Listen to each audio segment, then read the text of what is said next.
Olá, meus irmãos, boa noite. Graça e paz. Abra comigo, por favor, sua Bíblia. No Evangelho de João, no capítulo 20, a partir do versículo 11. Evangelho de Jesus Cristo, a qual escreveu o evangelista João, no capítulo 20, a partir do versículo 11.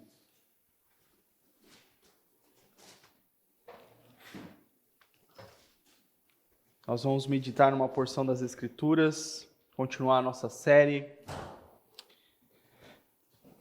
Os irmãos encontraram, amém? Está escrito. Maria, no entanto, permanecia junto à entrada do túmulo, chorando.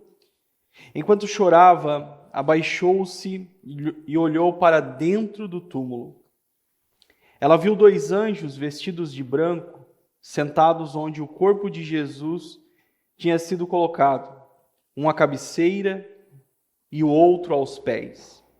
Então eles perguntaram: mulher, por que você está chorando?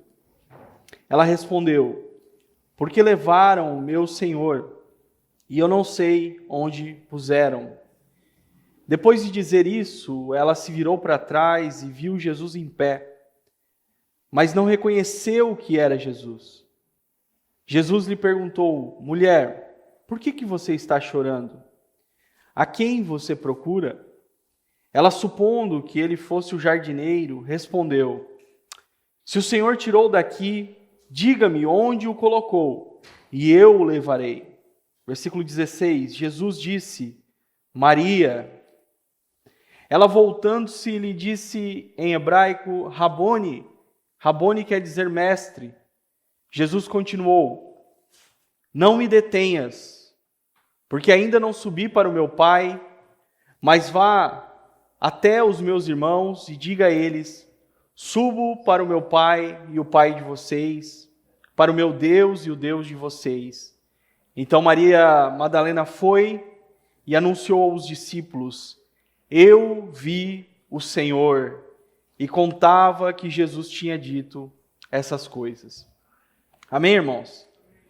O tema que eu quero trabalhar nessa noite é quando a esperança nos encontra. Quando a esperança nos encontra. Nós vamos dar continuidade, como eu disse, à série de mensagens Encontros de Jesus no Evangelho de João. Ao longo desses domingos aqui nós estamos explorando as lições de cada encontro de Jesus registrado nesse 4º evangelho.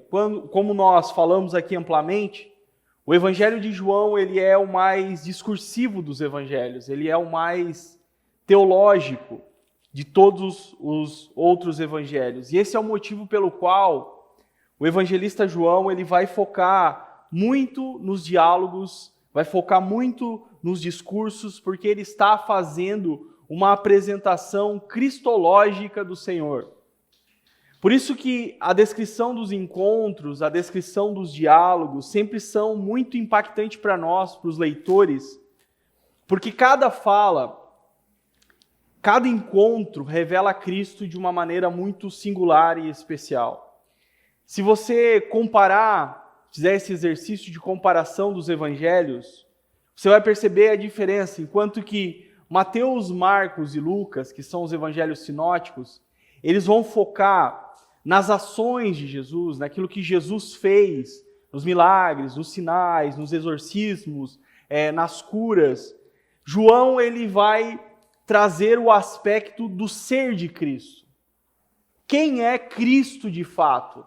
Essa é a pergunta que o autor está se propondo a responder. E esse ser, na perspectiva do autor, na perspectiva de João, esse ser que ele está falando, ele é Deus. João está dizendo para os seus leitores e ouvintes que o Deus criador do cosmos, o Deus lá de Gênesis 1, ele encarnou.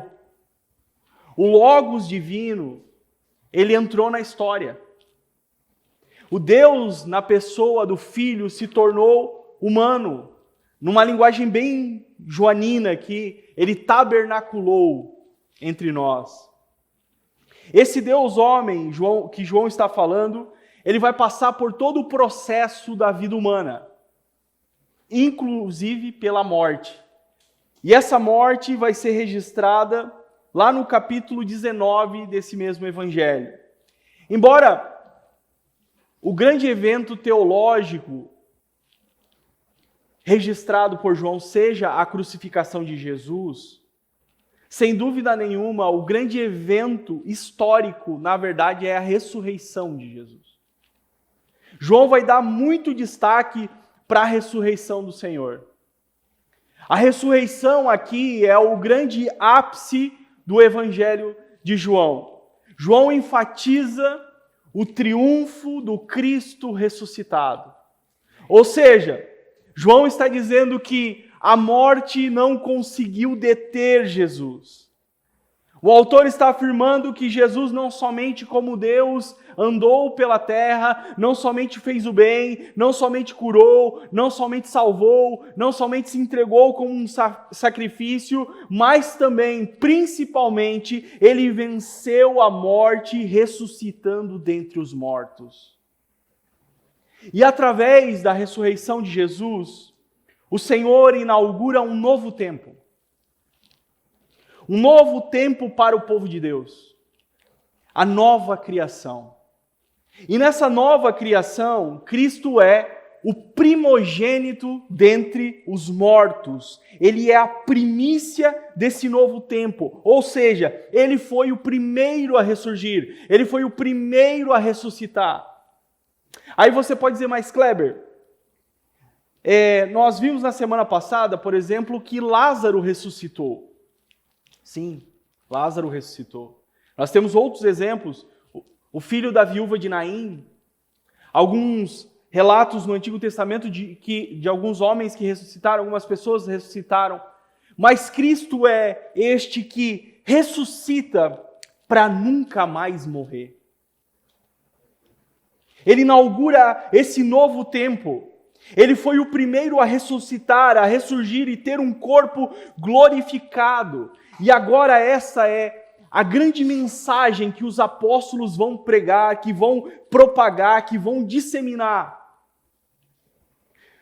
A mensagem que todos aqueles que estão em Cristo, todos aqueles que creem no seu nome, todos aqueles que acreditam, que estão nele, um dia também irão ter os seus corpos glorificados. Um dia também irão passar por esse processo glorioso da transformação. E aí o apóstolo João, em uma das suas epístolas, vai dizer que assim como ele é, nós seremos. Por isso, irmãos, nós como igreja pregamos um Cristo, não um Cristo estático, não um Cristo distante, não um Cristo morto. Nós cremos em um Cristo vivo e ressurreto, que vive para sempre, que governa e controla todas as coisas. Amém, irmãos? Glória a Deus por isso.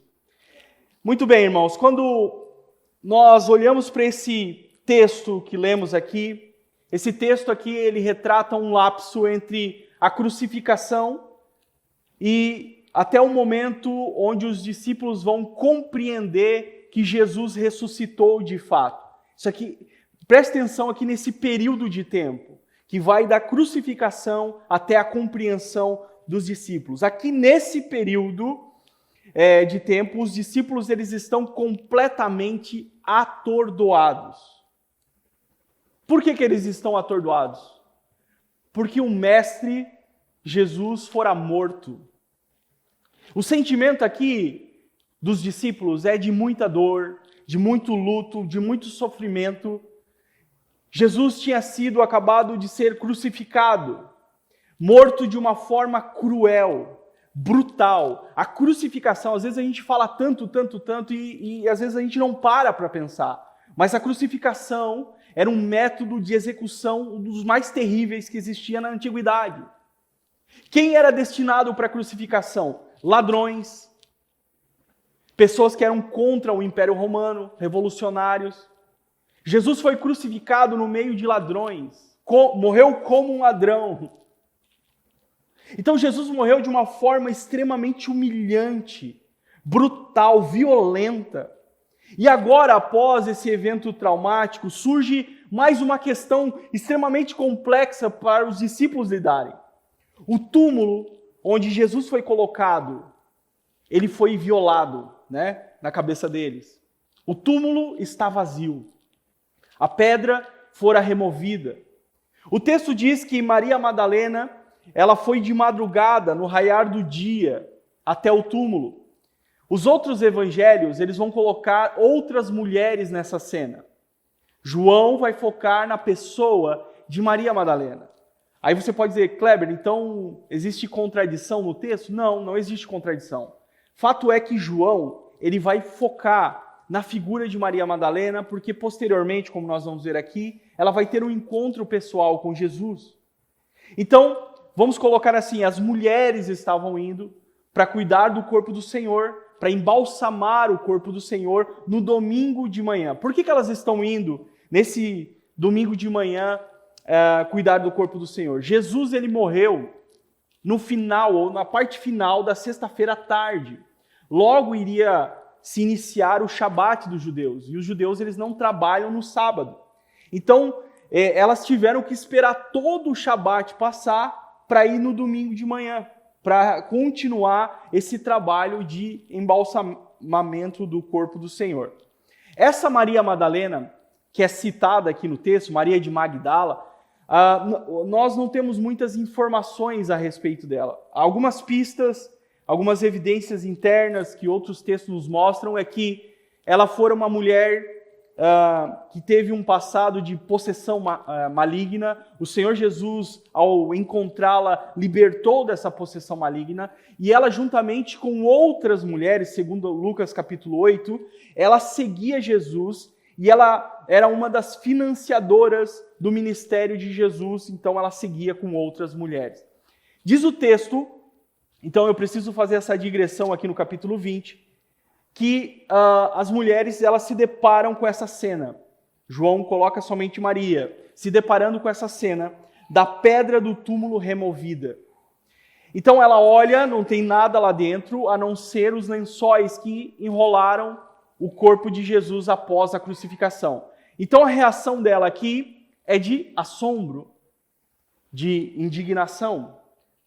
Porque como nós vamos ver aqui, daqui a pouco, ela acreditava se tratar de uma ação humana. Então, a atitude dela, diante dessa cena, é correr até a casa onde estavam hospedados, onde estavam os discípulos. Então, Maria, ao encontrar os discípulos nessa casa, ela vai dizer, olha, tiraram o Senhor do túmulo e não sabemos onde colocaram. Preste atenção nessa fala. Tiraram o Senhor do túmulo. Ou seja, todos os discípulos aqui, não só Maria, todos eles estão com os seus olhos, nesse primeiro momento, completamente fechados para a realidade da ressurreição. Tiraram o Senhor do túmulo. Tiraram o Senhor do túmulo. A primeira reação de Maria e dos discípulos é a incredulidade. Jesus tinha dito que ele iria ressuscitar. Jesus tinha dito que iria ressurgir. Mas elas estavam, nesse primeiro momento, com a sua mente e o seu coração fechados para a realidade da ressurreição. Pergunta: por que eles não pensaram de imediato que Jesus tinha ressuscitado? Por que a ressurreição não foi o primeiro pensamento deles, sendo que Jesus tinha dito que iria ressuscitar? Por que eles não pensaram nisso? Por que esse pensamento não veio? Por que essa possibilidade não foi levantada? Quem responde essa pergunta é um teólogo chamado N.T. Wright. No livro A Ressurreição do Filho de Deus, talvez é um dos maiores trabalhos de pesquisa sobre esse assunto. Ele vai dizer que, preste atenção nisso, alguns judeus acreditavam numa ressurreição coletiva no fim dos tempos. Nós vimos na semana passada Marta falar para Jesus: Eu sei que o meu irmão vai ressuscitar no último dia. Segundo o Ellen G. White, alguns judeus acreditavam nisso. Mas tinha uma parte dentro do judaísmo que não acreditava nisso. Por exemplo, os saduceus. Os saduceus eram um grupo, um partido judaico que não acreditavam e ensinavam que não existia ressurreição.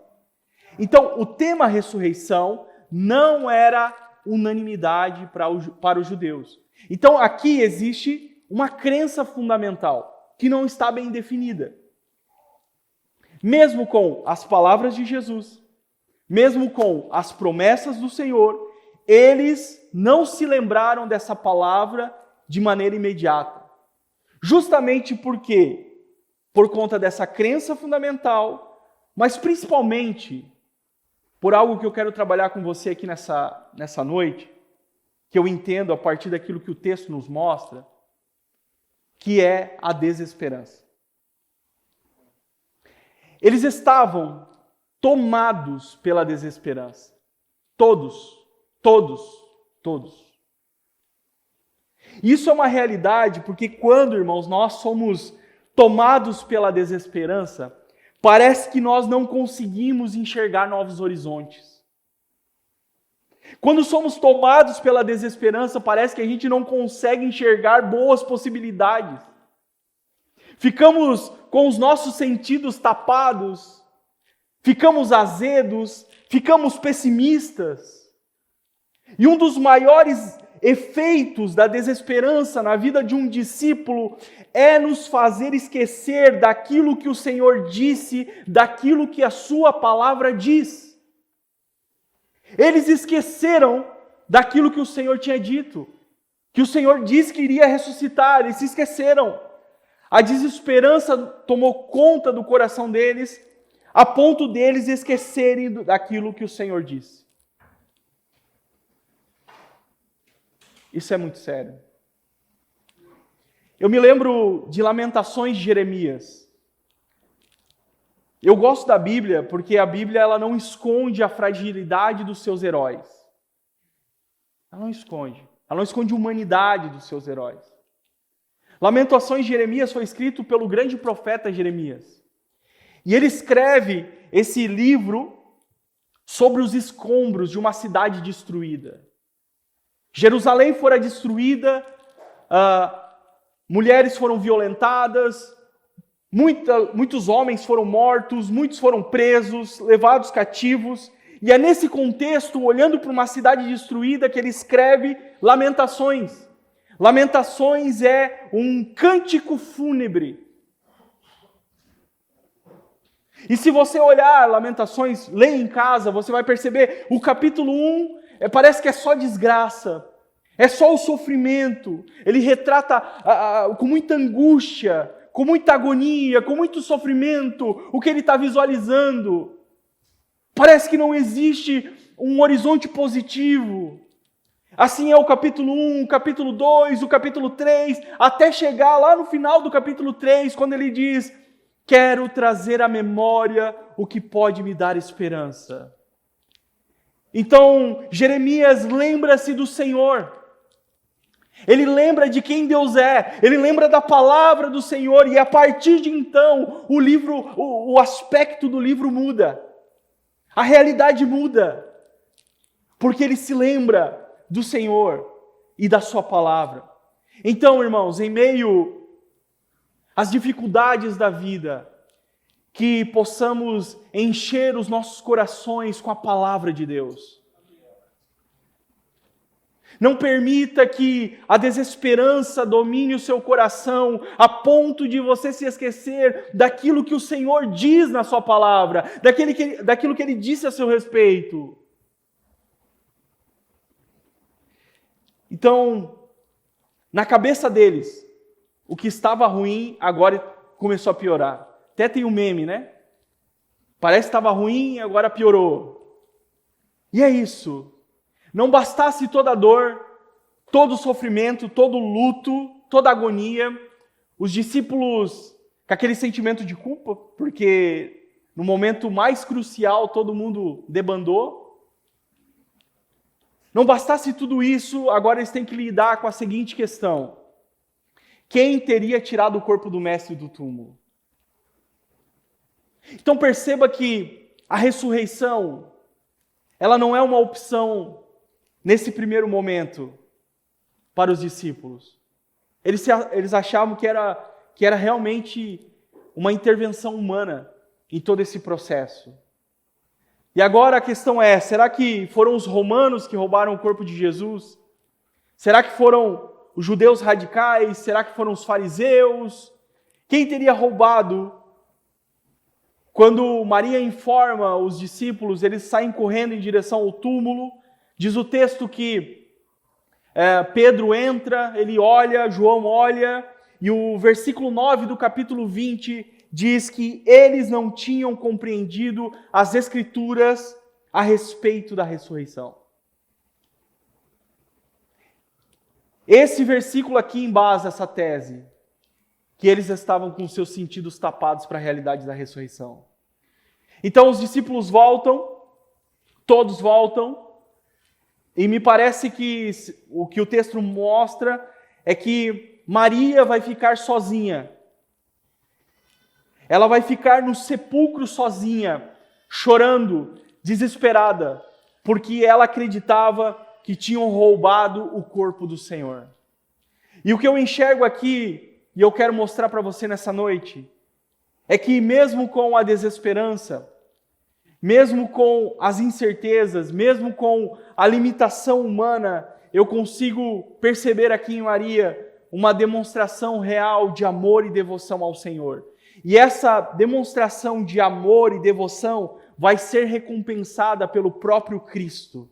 O Cristo ressurreto vai encontrar Maria e lhe dar uma nova visão, uma nova perspectiva. Vai lhe dar uma nova compreensão e um novo propósito. E a minha oração durante esses dias, preparando essa mensagem, é que o Senhor nos encontre nessa noite e amplie a nossa visão acerca de quem Ele é de fato. Porque às vezes nós, assim como Maria, também incorremos nos mesmos sentimentos, nas mesmas percepções, quando tomados pela desesperança. Então que o Senhor nos toque nessa noite. Amém, igreja? Então preste atenção, agora vamos entrar no texto, no versículo 11 diz: Maria, no entanto, permanecia junto à entrada do túmulo, chorando. Enquanto chorava, abaixou-se e olhou para dentro do túmulo. Perceba uma coisa, Maria permaneceu. Maria perseverou. Enquanto os outros voltaram para casa, ela ficou. Mesmo não vendo Jesus, mesmo não contemplando o Senhor em um primeiro momento, ela permanece naquele lugar. E sim, a permanência dela é uma demonstração do seu amor a Jesus. E isso é uma verdade também na nossa vida cristã, porque muitas vezes, irmãos, na nossa jornada, nós não vamos ver Jesus, como o pastor Dudu comentou aqui. Muitas vezes nós não vamos sentir Jesus. Nós não iremos ouvir Jesus. E uma das maiores demonstrações de amor que nós podemos dar ao Senhor é permanecer, é perseverar em nossa devoção, mesmo sem vê-lo, mesmo sem contemplá-lo. Esses dias eu estava levando a minha filha para a creche e ela está numa fase muito engraçada, que ela faz perguntas. Às vezes perguntas nada a ver, assim, perguntas aleatórias, Mas ela me fez a seguinte pergunta: papai, o sol não veio hoje? Porque ela estava olhando, estava tudo nublado e não dava para ver o sol. E eu disse para ela: sim, filha, ele veio. Ele está lá, no mesmo lugar de sempre. Só que a gente não está conseguindo ver. A gente não está conseguindo enxergar por conta das nuvens. Isso na hora me veio um insight, porque na nossa vida cristã também é assim. Porque existem dias nebulosos. Existem dias difíceis. Existem dias onde a gente não consegue enxergar. Todos nós passamos por aquilo que São João da Cruz chama de noite escura da alma. Se você não passou por esse dia, então, eu não queria ser um profeta do caos, mas eu tenho que te dizer que você vai passar por isso, se você não passou. E você que está rindo, você que já passou por isso, então, você vai passar de novo, porque a nossa vida é assim. Os dias difíceis são reais. Os dias nebulosos são reais. Os dias que a gente não consegue ver com clareza. O dia que a gente vai olhar e parece que Deus não está lá. Por isso, irmãos, a importância de perseverarmos, mesmo sem ver, mesmo sem contemplar. Fé não é acreditar que tudo vai dar certo. Fé é perseverar mesmo sem ver. Um grande exercício da fé e uma demonstração real de amor pelo Senhor é permanecermos mesmo quando a gente não consegue ver. Maria permanece em prantos. Faça esse exercício em casa depois. Leia do versículo 11 ao 18 e perceba quantas vezes a palavra choro, chorando, chorava, aparece no texto. Várias vezes. Várias vezes aparece essa repetição. Talvez são as palavras que mais aparecem. Por que Maria chorava? Porque na cabeça dela, ela perdeu o seu amigo.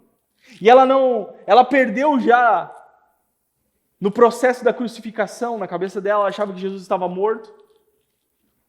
E agora o corpo estava perdido, então ela perdeu 2 vezes. Ela está tomada de desesperança, de sofrimento, de angústia. E ela chora porque ela perdeu aquele que mudou a sua vida. Aquele que mudou a sua história. Aquele que lhe deu um novo rumo. E a ideia de perder a Jesus a leva a um estado de comoção profunda, de lamento e de lágrimas. Por isso que mais uma demonstração de amor aqui, que eu enxergo nesse texto e na atitude dela, são as lágrimas. Ou seja, ela chora porque ela ama de verdade a Jesus. Ela está tomada por esse sentimento de perda. Então são lágrimas verdadeiras, são lágrimas que brotam do fundo da alma.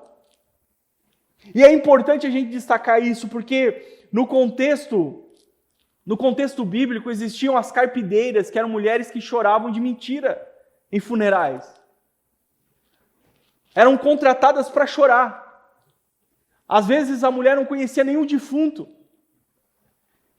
E ela chorava e se rasgava suas vestes. Não é o caso de Maria.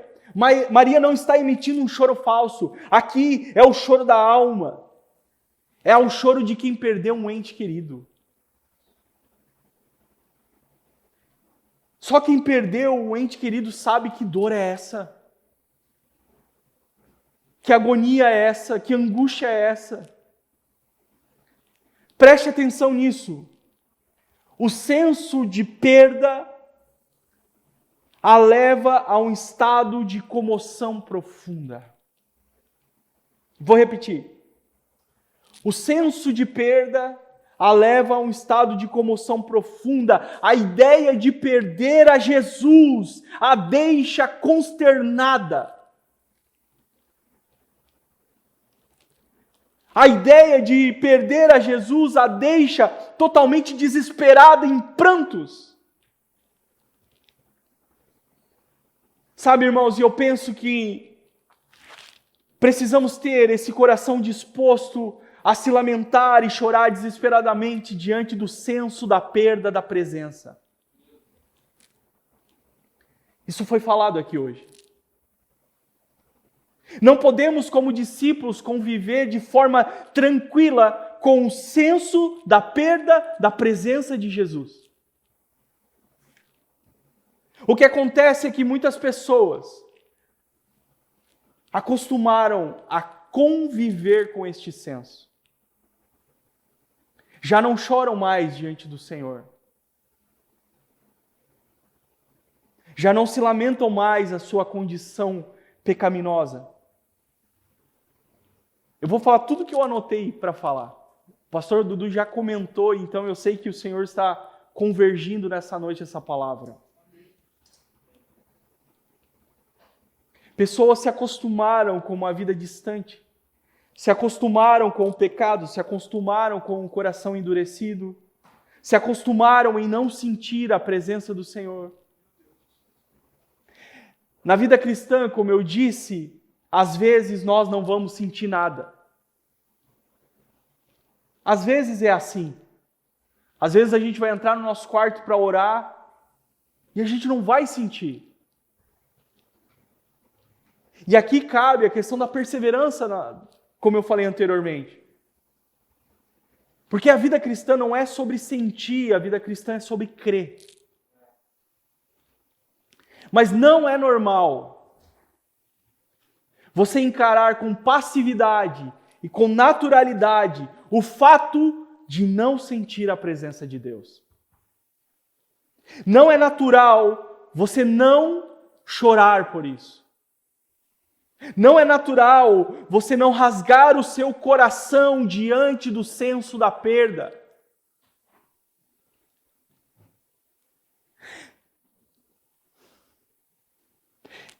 Tem um hino antigo que diz: eu quero me desesperar outra vez. Eu quero me desesperar outra vez.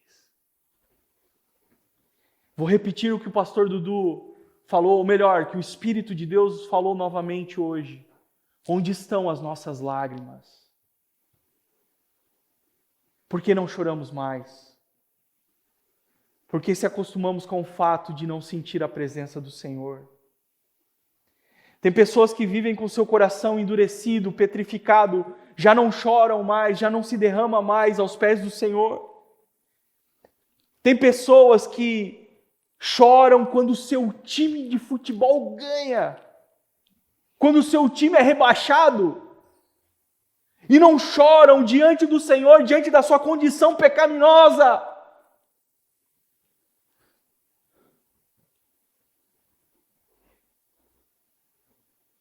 Tem gente que chora quando o seu político ganha, quando o seu político perde, e não chora diante da presença de Deus, não se lamenta pela sua condição pecaminosa.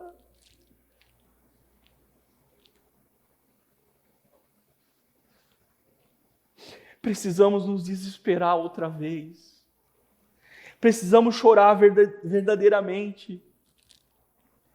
Eu repito, diante do senso da perda da presença, se você não se desespera, se você não se lamenta, alguma coisa está errado com a sua espiritualidade. Reflita nessa noite, se você não chora diante do senso da perda, alguma coisa está errada. Que o Espírito Santo de Deus possa quebrantar os nossos corações nessa noite. Na sequência, no versículo 12, ela viu 2 anjos vestidos de branco, sentados onde o corpo de Jesus tinha sido colocado, um à cabeceira e o outro aos pés. Então eles perguntaram: mulher, por que você está chorando? Ela está aqui completamente atordoada pelo luto, pela indignação, pela desesperança, a ponto de não perceber a ação divina na sua frente. A palavra dos anjos aqui para ela, por que você está chorando, no sentido original é, por que você está desolada? Por que você está desconcertada como se não houvesse esperança? Ei, mulher, olha, será que tu não percebeu o que está acontecendo? Por que tu está chorando? Tu não está percebendo o que está acontecendo aqui? Por que você está desolada? Diante dessa indagação dos anjos, ela responde: porque levaram o meu Senhor e eu não sei onde puseram. Então perceba na fala dela que, de novo, ela acreditava que era uma ação humana. Levaram o corpo, eu não sei onde colocaram. E aqui o versículo 14, depois de dizer isso, ela se virou para trás e viu Jesus em pé, mas não reconheceu que era Jesus. Não reconheceu que era Jesus. Jesus lhe perguntou: mulher, por que você está chorando? A quem você procura? Observe mais uma vez o efeito da desesperança na vida do discípulo. No primeiro momento, ela não lembrou, não somente ela, os discípulos não lembraram das palavras de Jesus, da promessa de Jesus. Agora, ela não consegue reconhecer Jesus. Ela não consegue perceber o que está acontecendo. O próprio Cristo está ali, o próprio Deus está ali, e ela não tinha percebido e ela não tinha se dado conta ainda. Alguns teólogos, comentaristas sugerem que Jesus estaria com a sua fisionomia um tanto quanto diferente por conta da transformação, mas fato é que existe uma ação divina acontecendo e ela não percebeu ainda. E às vezes a gente é assim também. Quando em determinados momentos da nossa jornada, principalmente quando a gente passa pelos dissabores da vida, quando enfrentamos as crises, nós também somos acometidos por essa falta de percepção. Não conseguimos ver com clareza. Não conseguimos enxergar o que Deus está fazendo diante de nós. E às vezes temos até mesmo a audácia de dizer: onde está Deus? Será que Deus não está me vendo? O que está acontecendo? Focamos no problema, na dificuldade e não conseguimos perceber o que o Senhor está fazendo na nossa frente, diante dos nossos olhos. Adiante, as palavras de Jesus para ela são: a quem você procura? Preste atenção, porque esta é uma pergunta-chave para a gente compreender esse texto aqui. A quem você procura? Jesus questiona ela. Quem Maria estava procurando? Ela está procurando um Jesus que na cabeça dela estava morto. Ela procura um corpo para poder terminar os trabalhos de embalsamento. Quem ela procura?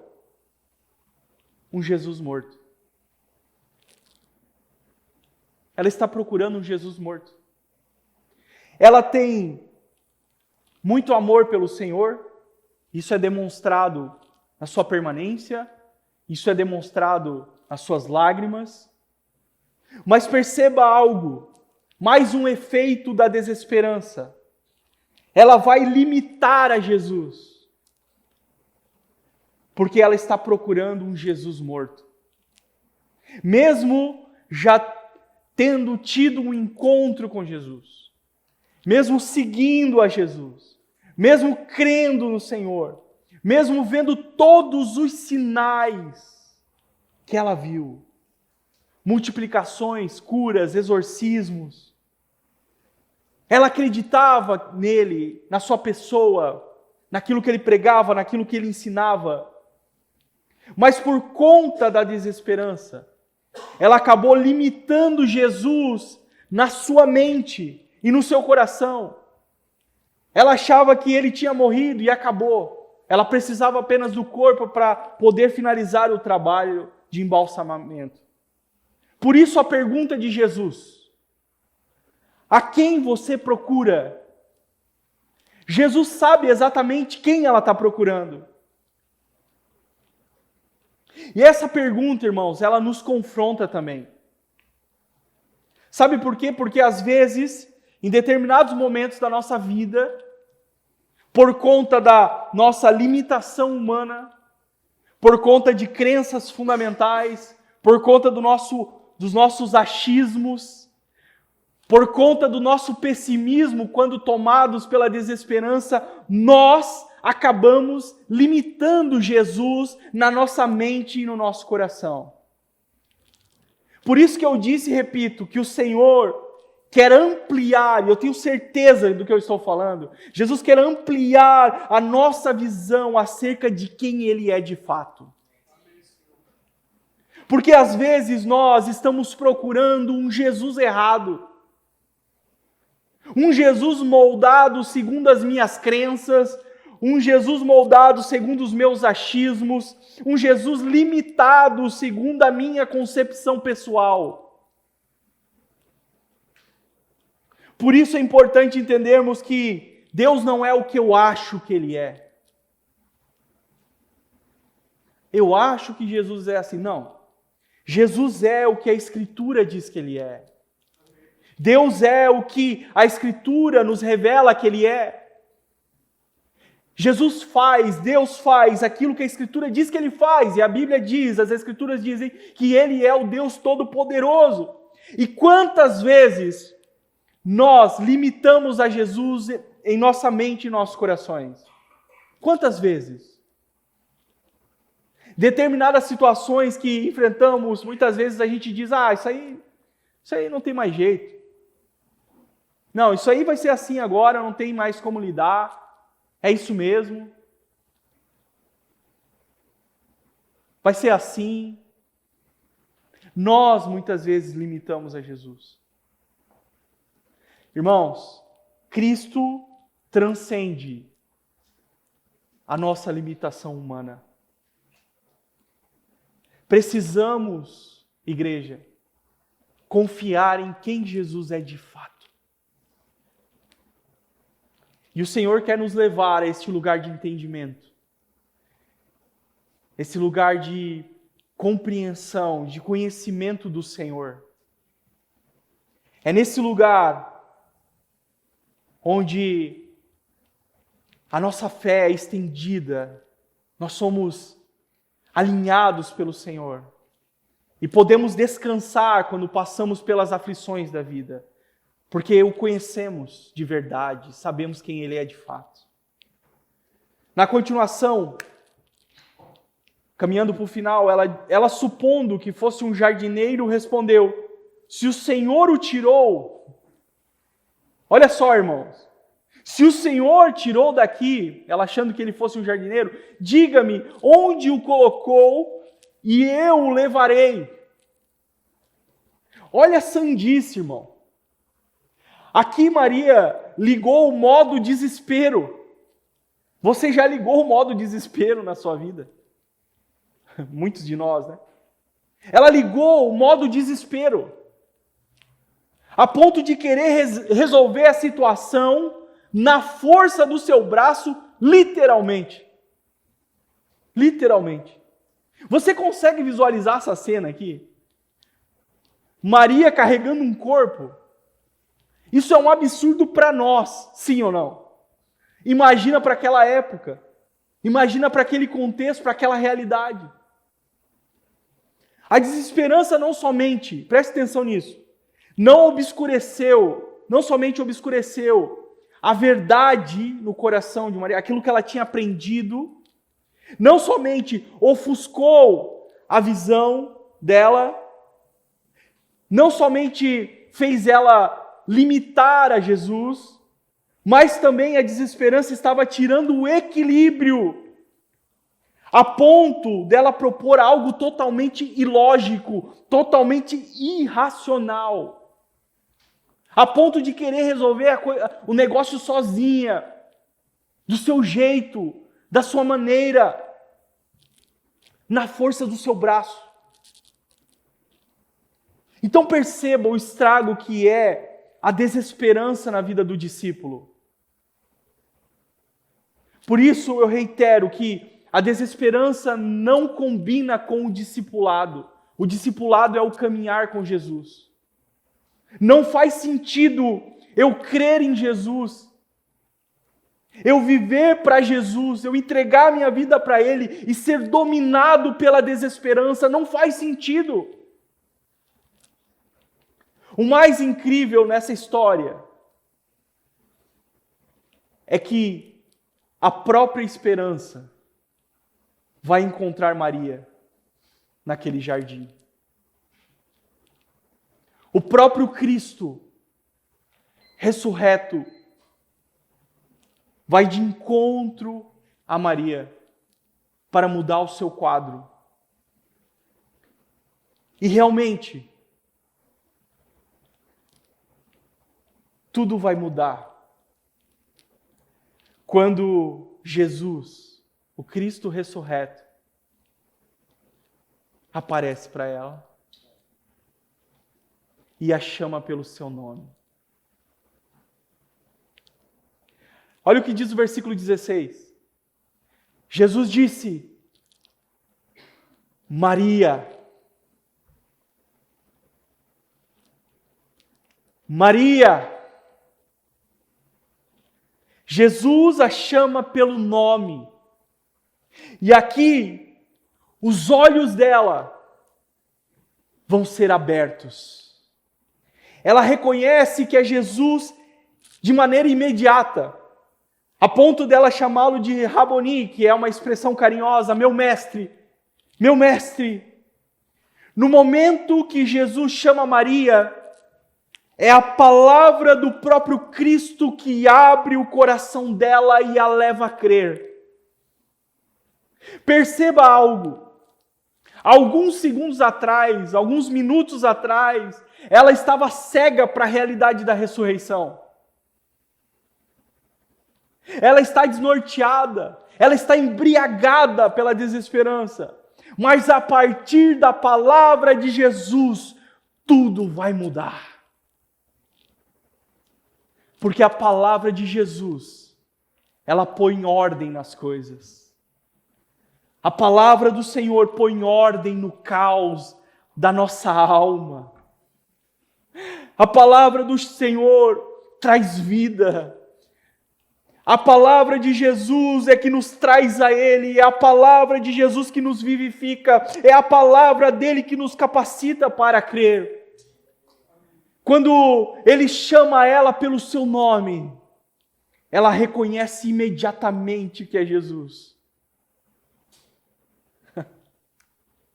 Sabe, irmãos, eu penso que nós como discípulos, nós precisamos cada dia ser expostos a palavra de Deus. Porque é a palavra de Deus que gera fé em nossos corações, pelo poder do Espírito Santo. A palavra de Deus, ela gera vida em nós, a palavra de Cristo gera fé em nós. Por isso que Paulo fala em Romanos que a fé vem pelo ouvir e ouvir a palavra de Deus. Por isso, ame a palavra. Medite na palavra. Faça como o salmista no Salmo 119, ele diz: guardei a tua palavra no meu coração para não pecar contra ti. É a palavra que gera solidez na nossa vida de fé. Agora, a palavra do Senhor vai mudar tudo. E perceba como vai mudar, porque ela não vai titubear, ela não vai dizer assim: Jesus é você mesmo? Será? Será que é o Senhor? Será que não é um fantasma? Será que não é um sonho? Será que não é uma visão? Não! Imediatamente ela se agarra a Jesus, porque é isso que a palavra faz com a gente. A palavra nos traz ânimo, ela transforma a nossa vida, ela nos traz esperança. Ela se atira ao Senhor, muito possivelmente agarra os seus pés com muita força, a ponto do Senhor dizer assim, lá no verso 17, não me detenha, não me detenha. Em algumas versões, talvez você possa ter uma dessas versões aí, vai estar, não me toques. Em outras, não me segures. E alguns questionam, por que dessa fala de Jesus? Por que ele teria falado isso para Maria? Sendo que para Tomé ele diz, Tomé, vem cá, me toca aqui, toca nas minhas feridas, confira com seus próprios olhos. Por que Jesus teria falado isso para ela? Então a melhor tradução aqui, na verdade, é não me detenhas ou não me segures. O Day Carson, ele diz no seu comentário sobre João que o sentido aqui é que Maria abraçou Jesus como se fosse não deixá-lo sair. É por isso que ele diz já na sequência, Maria, não me detenhas porque ainda eu não subi para o meu Pai. Ou seja, não me detenha, não me segura porque, Maria, eu ainda tenho uma missão, eu tenho algo a cumprir, eu tenho algo a realizar, eu tenho algo a fazer. Mas sabe qual é a grande verdade aqui, irmãos? É que Maria estava supondo que teria Jesus de volta e teria a sua vida como antes. Essa é a ideia aqui. Só que agora, o que ela não percebeu é que tudo mudou. A atitude dela é uma demonstração de apego à realidade passada com Jesus. Jesus voltou. Agora nós vamos viver o que a gente já viveu. É esse apego a tudo que ela tinha vivido com o Senhor. Só que agora o que o Senhor está apontando para ela é que existe algo novo para ela viver. Algo que ela não entendeu ainda. O próprio relacionamento com o Senhor iria mudar. Seria agora pela fé, porque em breve o Senhor ascenderia aos céus e enviaria o Espírito Santo. Então, tudo mudou. Por isso dessa pequena repreensão de Jesus aqui, não me detenhas. Maria, o que você viveu ao meu lado foi incrível, foi extraordinário. Mas agora, Maria, existe algo novo. Não será mais como foi um dia. Não será mais como foi antes. E não dá para julgar Maria, porque às vezes nós somos assim também. Nós nos apegamos ao passado, nós amamos relembrar o que vivemos com o Senhor, somos saudosistas. Às vezes nós colocamos num panteão o nosso passado com Jesus. Colocamos o nosso passado como se fosse um padrão da espiritualidade, o que vivemos com Jesus como um padrão de espiritualidade. Quantas vezes a gente já não disse assim, eu quero voltar a ser o que eu fui um dia? Quantas vezes a gente já não disse isso, né? Porque no passado eu pregava, no passado eu orava, no passado eu evangelizava, no passado eu vivi grandes coisas com Jesus, eu quero voltar a ser quem eu era. É muito bom a gente ter memórias afetivas e testemunhos, mas entenda o que eu quero dizer aqui nessa noite. O Senhor não quer te transformar naquilo que você era. O Senhor quer te levar a alcançar níveis que você não alcançou ainda nele. O passado é importante. O passado, às vezes, é fundamental. O passado nos dá um norte, às vezes. Mas não podemos ficar presos ao passado, porque o Senhor tem coisas novas para você. O Senhor tem coisas novas para nós. Então deixa Jesus te conduzir nesse processo. Olha só, o apóstolo Paulo, ele diz, olha, de uma coisa eu faço, me esqueço das coisas que para trás ficam, e eu sigo para o alvo, para o prêmio da soberana vocação. O próprio Paulo fala isso. Tem pessoas que são tão apegadas ao passado que não conseguem viver o novo de Deus, não conseguem viver o futuro. Nós precisamos entender, irmãos, que a vida cristã não é uma vida de estagnação. É uma jornada de crescimento. Nós vamos crescendo, crescendo, crescendo para a glória de Deus, até chegarmos à estatura do varão perfeito que é Cristo. Amém, irmãos? Então, o passado é importante, mas não podemos estagnar lá. Jesus continua, mas vá até os meus irmãos e diga a eles, Subo para o meu Pai, Pai de vocês, para o meu Deus e Deus de vocês. Que incrível isso aqui. Até então, Jesus vai propor algo que ele não tinha falado ainda. Não desse jeito aqui, o meu Deus e Deus de vocês, o meu Pai, Pai de vocês. Jesus se coloca como o irmão mais velho, como o primogênito dessa nova criação. E sabe o que mais me chama a atenção aqui é que na fala de Jesus não existe mágoas. Na fala de Jesus não existe ressentimentos. Não existe rancor. Você consegue perceber isso? Ele não diz assim: vá àqueles covardes e diga que eu estou indo lá para conversar com eles. Vá e diga para aqueles canalhas que eu sei o que eles fizeram. Todos me abandonaram. Vá e diga que quem me viu passando pela prova e não me ajudou, agora eles vão me ver na bênção e eles vão se arrepender.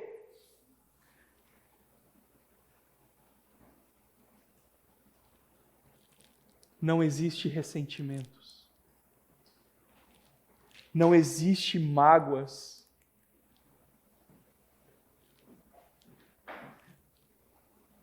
Existe um coração disposto a fazer os seus irmãos alcançarem esse nível de maturidade em Deus. Existe um coração disposto a perdoar e amar os seus irmãos. Um coração paciente. Sabe, irmãos,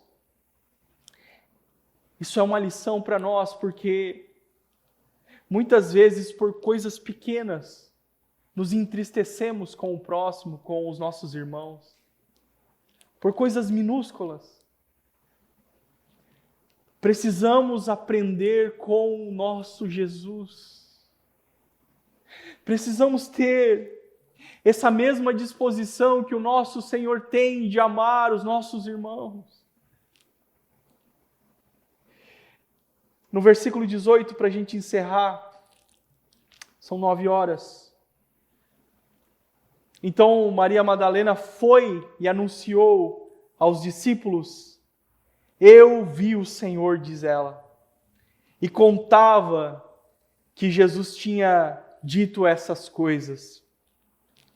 Então aqui nós temos a maior prova de amor de Maria por Jesus. A maior prova não são as lágrimas, ainda que sejam uma demonstração de amor. A maior prova de amor não é a permanência, a perseverança, ainda que seja uma demonstração de amor. Mas a maior prova de amor de Maria por Jesus é a obediência à voz. Obediência ao chamado de Jesus. Obediência à palavra de Jesus. O texto diz: vá e diga. E o mesmo texto diz: Maria foi e anunciou. Ela obedece ao Senhor. A obediência sempre será a maior prova de amor que nós podemos dar a Jesus. Jesus diz: aquele que me ama, guarda os meus mandamentos. E guardar aqui é obedecer. Então não adianta a gente dizer: Jesus, eu te amo, a gente cantar belas canções, mas se eu não obedeço a Jesus, isso significa que eu não lhe amo de fato. Ela obedece, ela vai, e ela diz: eu vi o Senhor. Possivelmente, Ela cogitou a possibilidade que não iriam acreditar nela. Isso é real. Não acreditaram nela. É só você ler Marcos capítulo 16. Não acreditaram nela. Ela cogitou essa possibilidade. Porque o testemunho da mulher na antiguidade não tinha peso. Mas mesmo assim, ela se posiciona para obedecer à voz que lhe comissionou, que lhe chamou pelo nome. Isso é maravilhoso, irmãos, porque o chamado não tem a ver com as nossas capacidades. O chamado não tem a ver com as nossas habilidades, o que nós conseguimos de fato realizar, o que conseguimos de fato fazer. O chamado é sobre obediência à voz. O chamado é sobre obedecer a Jesus. E o resultado não pertence a nós, o resultado pertence ao Senhor. E agora, ela se torna uma testemunha convicta da ressurreição. O Senhor mudou o quadro dela. Antes, uma mulher desesperançada, amargurada num jardim. Agora, uma mulher corajosa, testemunhando com convicção a ressurreição do Senhor. Amém, irmãos? Eu termino esse sermão dizendo que talvez, se você se encontra nessa condição nessa noite, de desesperança, talvez a desesperança tenha tomado a sua mente, o seu coração, obscurecido a palavra do Senhor na sua vida, a ponto de fazer você limitar a Jesus, limitar ao Senhor, a ponto de fazer você querer resolver tudo sozinho, tudo sozinha, com a força do seu braço. Eu trago boas novas nessa noite. O Senhor está aqui. O Cristo ressurreto está aqui nessa noite. O Cristo ressurreto veio te encontrar nessa noite. Amém, irmãos? Eu quero orar nesse instante. Curve a sua fronte. Procure não conversar nesse instante.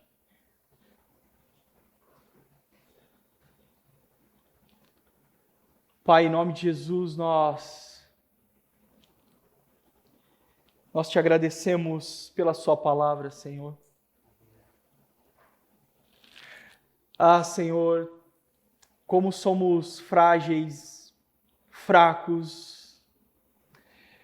Ah, Senhor, perdoa-nos se muitas vezes, tomados pela desesperança, Senhor,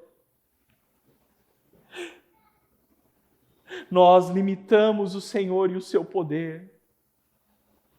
Perdoa-nos, Senhor, se muitas vezes tomados pela desesperança, nós de alguma forma não conseguimos enxergar, Jesus, a sua ação na nossa frente, diante dos nossos olhos. Perdoa-nos, Senhor, se muitas vezes nos deixamos dominar pelas ansiedades da vida, Senhor, a ponto de se esquecermos daquilo que a Tua palavra diz, a ponto de se esquecermos das verdades eternas que o Senhor plantou em nossos corações. Ah, Senhor, Tu marcastes um encontro com Teu povo nessa noite, e eu sei que o Senhor está falando com alguns corações que, de alguma forma, Deus, estão enfrentando uma tempestade de desesperança. Eu rogo agora ao Teu Espírito Santo, que vá de encontro a essa alma abatida, que vai de encontro a esse coração machucado, que vai de encontro a esse coração ferido. Nós Te glorificamos, Senhor. Nós Te glorificamos porque Tu és um Deus vivo. O Senhor vivo estás, governando todas as coisas. Que possamos, ó Deus, proclamar as verdades do Teu reino com convicção. Amplia, Senhor, a nossa visão acerca de quem Tu és de fato. Amplia, Senhor. Dai-nos olhos para ver. Dai-nos, Senhor, um coração disposto a obedecer, Senhor, o Teu chamado, custe o que custar. Independente daquilo que enfrentarmos, independente daquilo que estiver por vir pela frente, que possamos caminhar com convicção, como testemunhas da ressurreição. Ah, Senhor, eu oro pela tua igreja, Senhor, por essa comunidade, Deus. Não nos deixe ser, Senhor, pessoas que são dominadas, Senhor, por sentimentos, por ansiedades, por todo tipo de doenças emocionais, mas que possamos caminhar pela fé, mesmo sem ver, mesmo sem contemplar, Senhor, mesmo sem sentir muitas vezes, que possamos permanecer fiéis à voz que nos chamou, permanecermos fiéis àquele que nos chamou, cumprindo, Senhor, aquilo que o Senhor confiou a nós. Eu te agradeço e te louvo.